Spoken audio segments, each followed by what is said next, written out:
Have you ever sat quietly in your living room, maybe early in the morning with a cup of coffee in your hands, and felt something you couldn't quite explain? Not sadness, not exactly loneliness, just a kind of stillness, a quiet that feels unfamiliar, maybe even a little uncomfortable at first. And then, if you stayed in that moment just a little longer, something else began to surface, a sense of calm, a feeling of space, almost like, for the first time in a long while, everything belonged to you again. If you've ever felt that, then what I'm about to share with you today might speak directly to your heart. Because for so many years, especially as women, we've been told a very specific story about what happiness is supposed to look like. That we should always have someone beside us.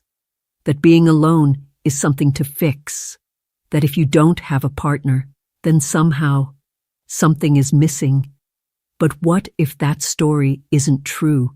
What if, at this stage of life, living alone isn't a loss, but a gift? Today, we're going to talk about something that doesn't get said often enough. Why living alone can actually be more peaceful, more empowering, and in many ways more fulfilling than being in a relationship that doesn't truly honor who you are. And I want to walk you through this gently, like a conversation between friends. Not to tell you what to choose, but to help you see what's possible. Let's start with something simple but incredibly powerful: the freedom of living on your own terms. When you live alone, something subtle begins to shift. You wake up, and the day doesn't belong to anyone else.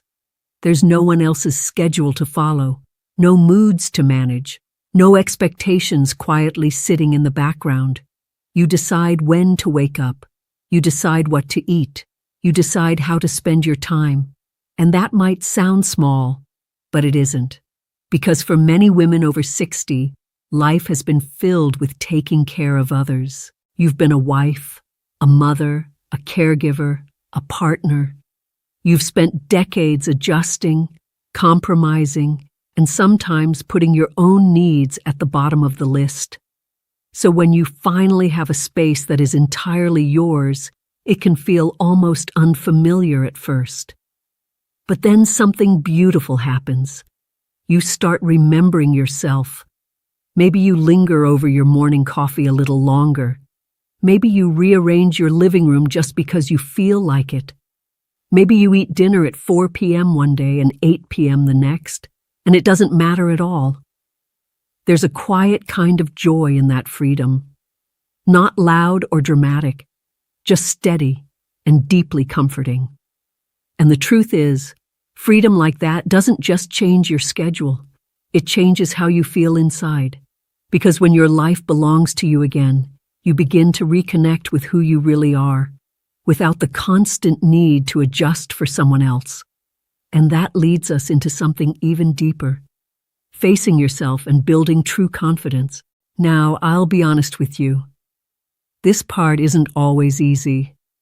When you live alone, there's no one to distract you from your own thoughts, no one to fill the silence when things feel uncertain, no one to lean on in the same way.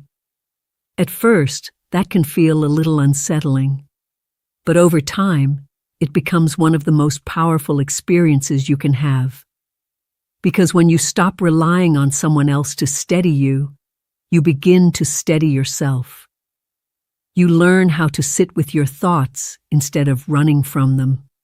You learn how to solve problems without immediately asking someone else what they think. You learn how to trust your own judgment again. And slowly, your confidence starts to grow. Not the kind of confidence that comes from approval or validation, but the quiet, unshakable kind that comes from knowing, I can handle this. Maybe it's fixing something around the house that you never thought you could.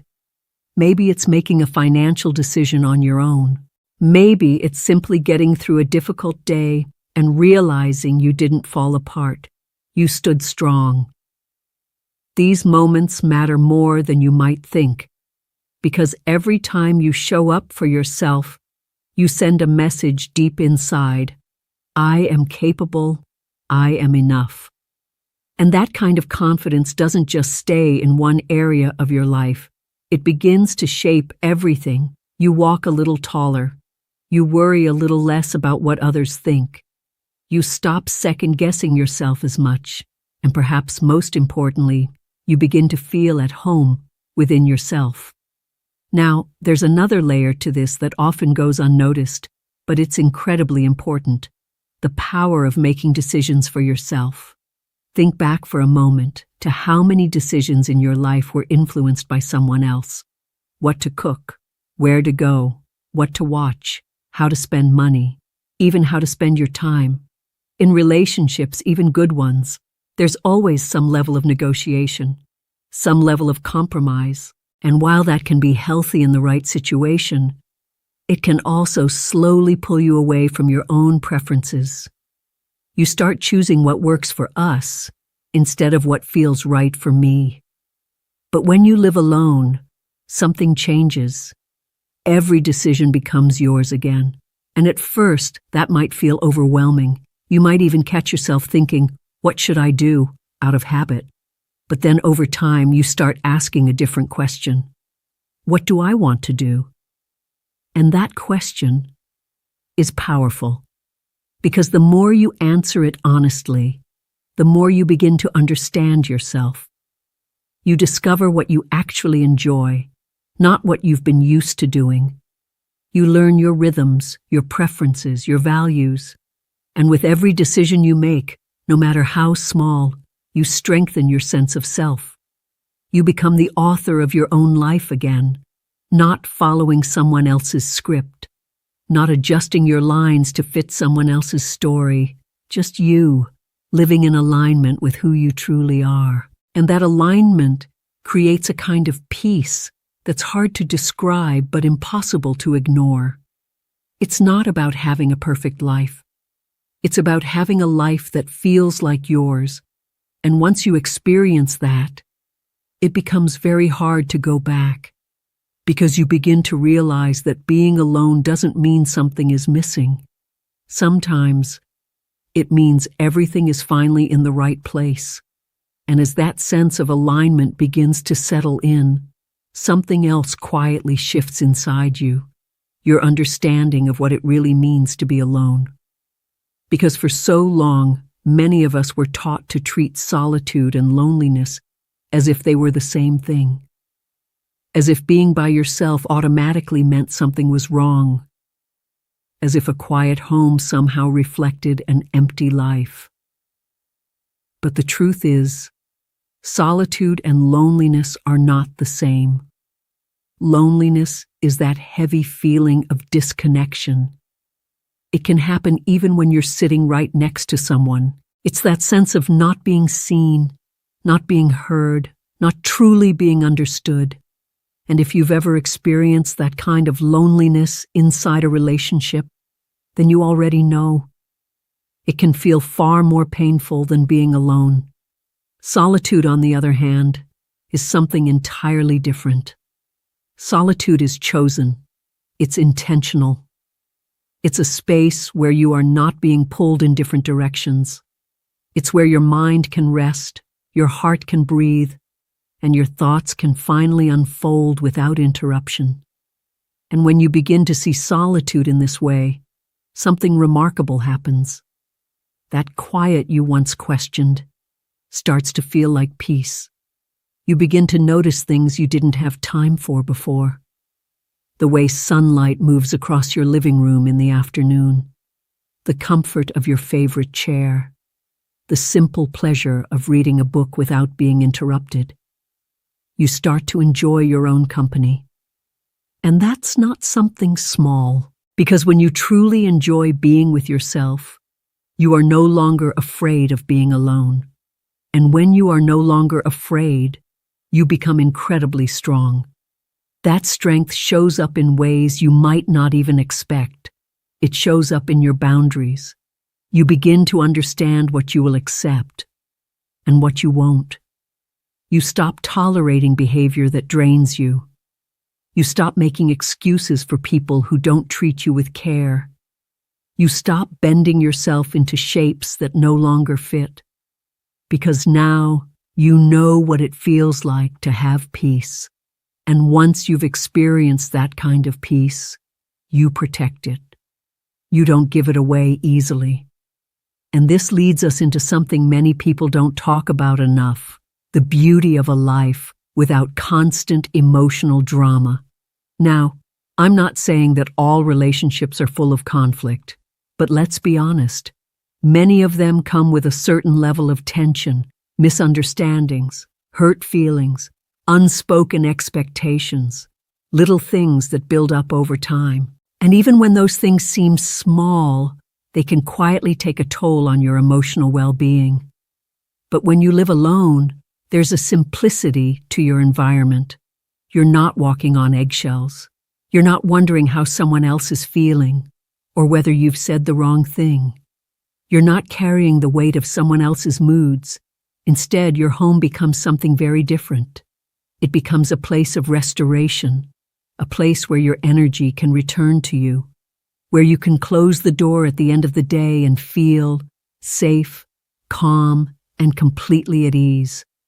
And that kind of inner peace is not just comforting, it's healing, especially after a lifetime of responsibilities, expectations, and emotional labor. You deserve a space where you can simply be, no explanations, no compromises, no pressure to be anything other than who you are in that moment. And in that space, something else begins to grow, your personal growth. Because when your energy is no longer being scattered, it has somewhere to go, back into you. You start to notice that you have more time, more mental clarity, more emotional capacity, and naturally, you begin to invest that into yourself. Maybe you pick up a hobby you've always been curious about. Maybe you take a class, start writing, begin gardening, or even explore something entirely new. And it's not about being busy, it's about becoming more connected to your interests, your creativity, your inner world.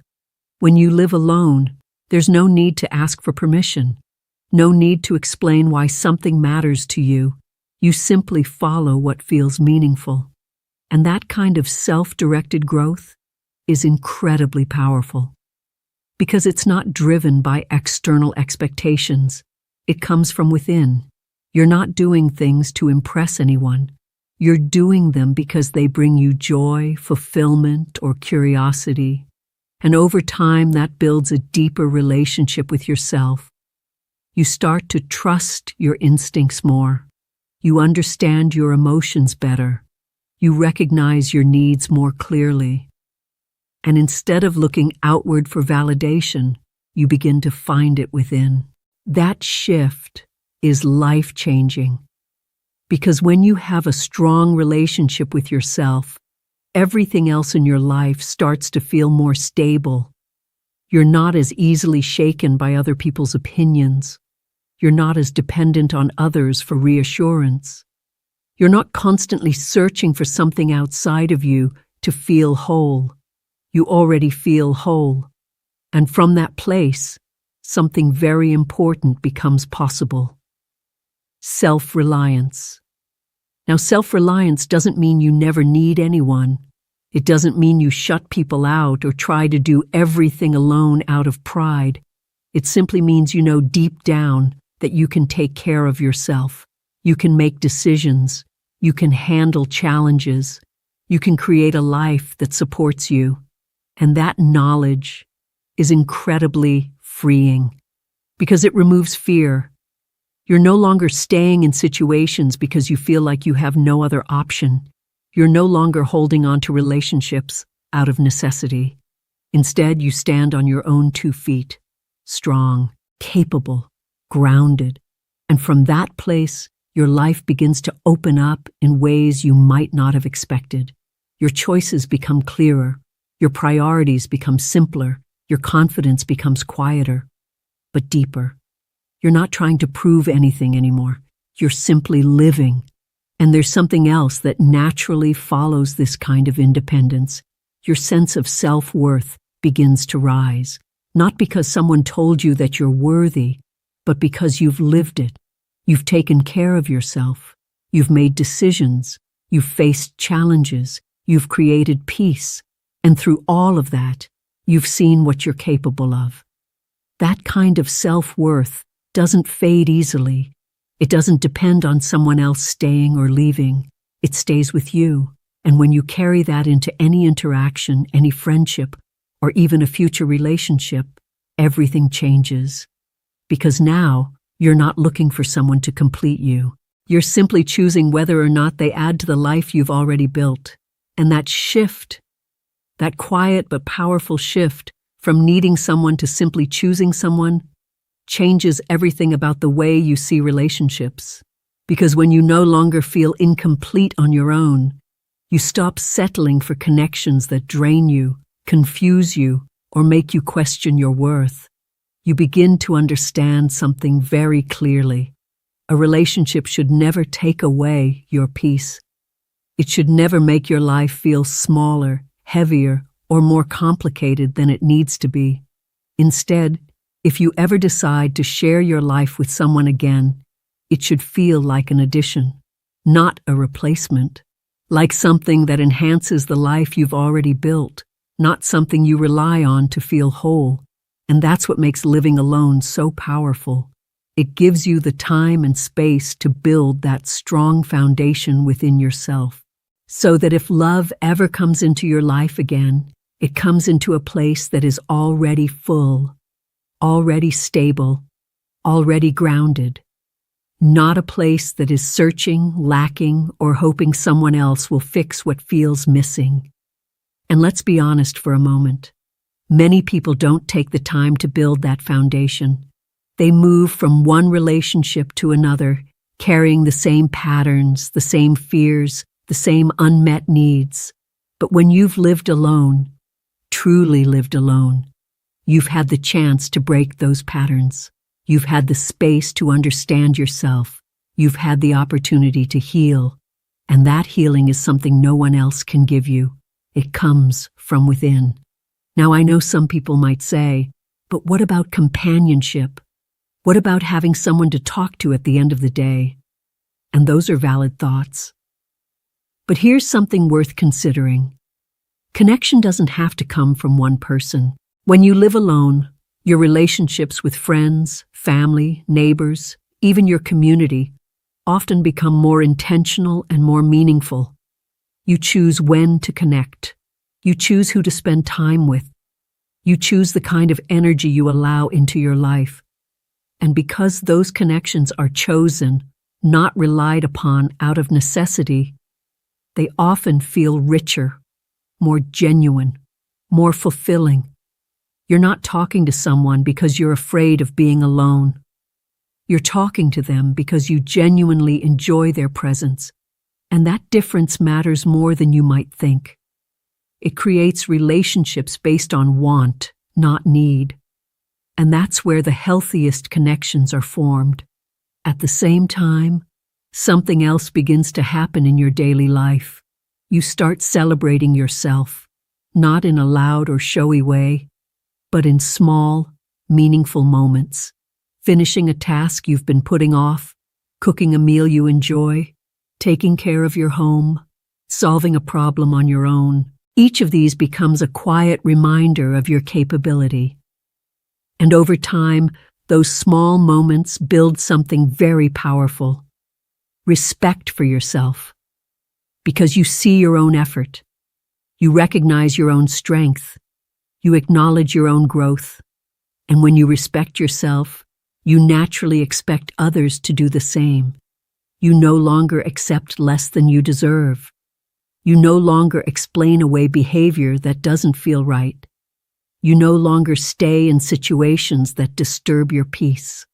Because now, you know exactly what peace feels like. You've lived it. You've created it. And you understand how valuable it truly is.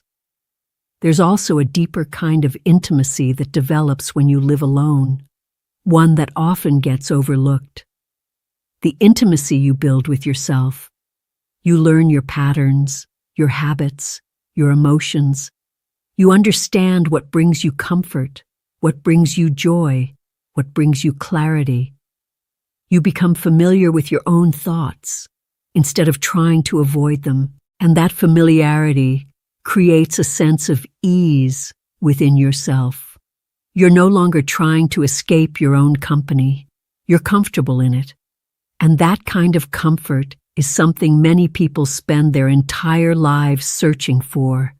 But you found it simply by giving yourself the space to be. Now, I want to be very clear about something. Choosing to live alone doesn't mean shutting the world out. It doesn't mean you don't love people. It doesn't mean you don't value connection. It simply means you've learned how to stand on your own first. You've learned how to build a life that supports you, emotionally, mentally, and practically. And from that place, you can still invite people in. But now, it's on your terms. Not out of fear, not out of pressure. Not because you feel like you're supposed to, but because you genuinely want to. And that's a very different kind of choice, a much stronger one. So if you find yourself in this season of life, living alone, or even considering it, I want you to know this. There is nothing wrong with you. You are not behind. You are not missing out. In fact, you may be stepping into one of the most powerful chapters of your life. A chapter where you rediscover yourself, where you rebuild your confidence, where you create peace that no one else can take away, and where you learn, perhaps for the first time in a long time, that you are enough exactly as you are, not because someone else says so, but because you've lived it. You've proven it to yourself. And that kind of knowing is something no one can give you and no one can take away. If this message spoke to you in any way, I'd love to hear from you. Share your thoughts, your experiences, or even just where you are in your journey right now, down in the comments. And if you found comfort or encouragement here, take a moment to like this video and subscribe to the channel Elderly Faith Journey, where we share more messages just like this. Messages to help you live with peace, strength, and purpose at every stage of life. Because no matter your age, no matter your path, your life is still unfolding. There is still so much beauty ahead of you. So here's to your space, your peace, your strength, and most importantly, to you. Living your life fully, confidently, and unapologetically, exactly the way it was meant to be.